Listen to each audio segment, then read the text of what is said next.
Our next guest has written and directed such films as The Terminator, Aliens, and Rambo 2. His new film, as we have already heard and learned, is called The Abyss. Ladies and gentlemen, please welcome to James Cameron.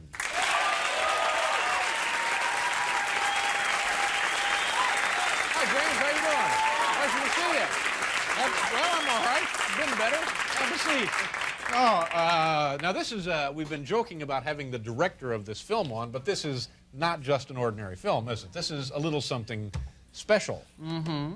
It was, well, it was shot underwater, which, you know, yeah. I think you should do a show underwater sometime. You know, we've actually talked about it, but it seemed like it would be logistically darn near impossible. I'll talk to some people. We'll see what we can work out. All right. Get you a helmet. Now, what is the deal here? This is, it's all underwater, and what happens? It's people are out, a submarine explodes, and any of that?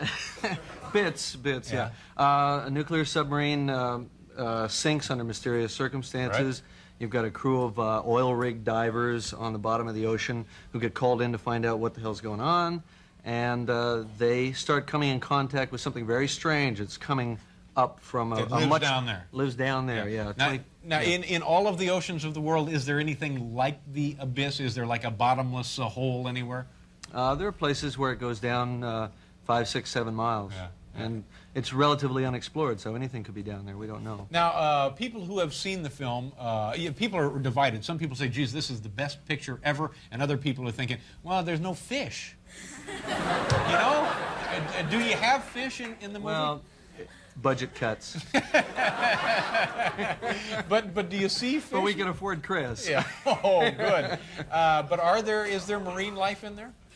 Yeah, well, at that depth, there is very little life. What I was trying to do is say that this is a very barren and sterile place down there, and focus the attention on the people and their interaction, you know, their emotions and, you know, what happens to them. And how deep were you when you filmed this thing?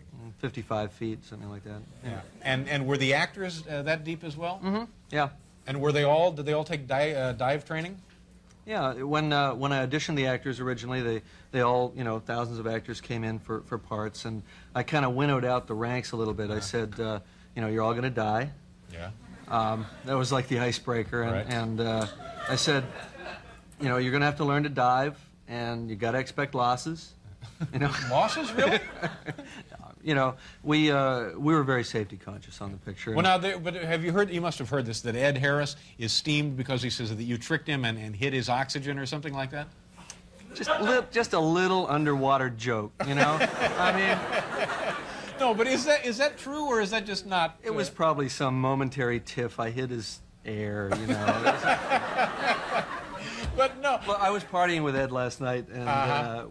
I don't think he's... Now, were you 55 feet below also? Yeah. So it was as dangerous for you. Do you ever think you placed them in jeopardy you yourself would not have wanted to be in?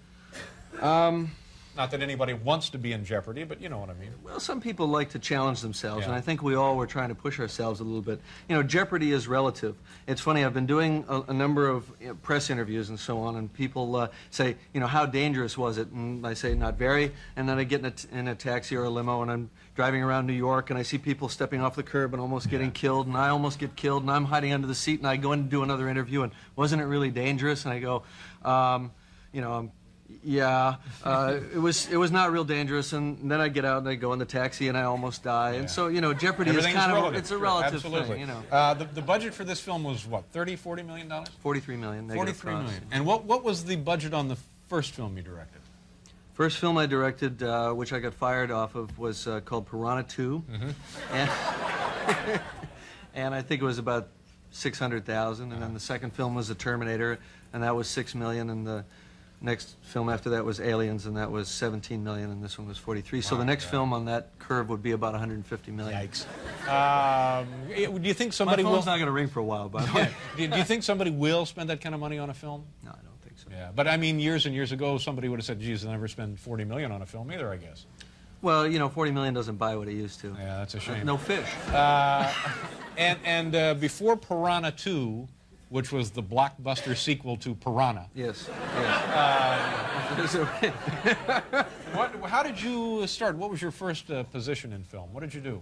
I started working in special effects, and I did a little art direction, and then I worked, I kind of got into second unit. You worked with direction. Roger Corman at one point? Roger Corman, yeah. Yeah, and was that a film you remember?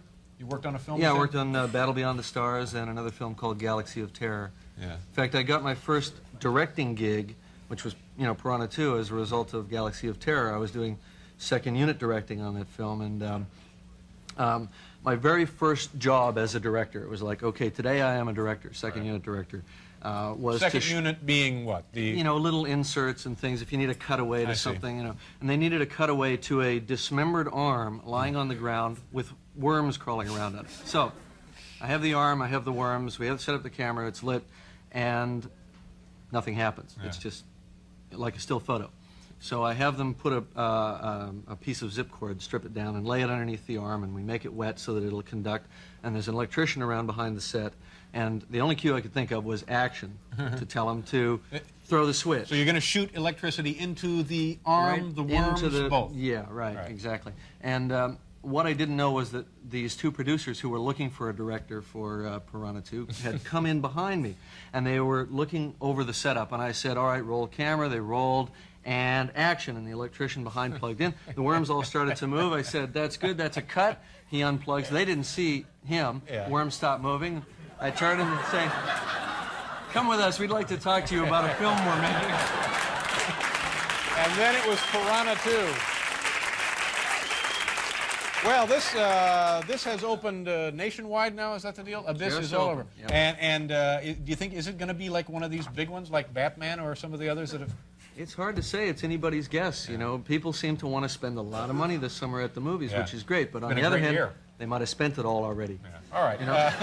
But it's The Abyss, and this is the man responsible for it, James Cameron. Pleasure to see you. Thank you very much for being here. We'll be right back, folks.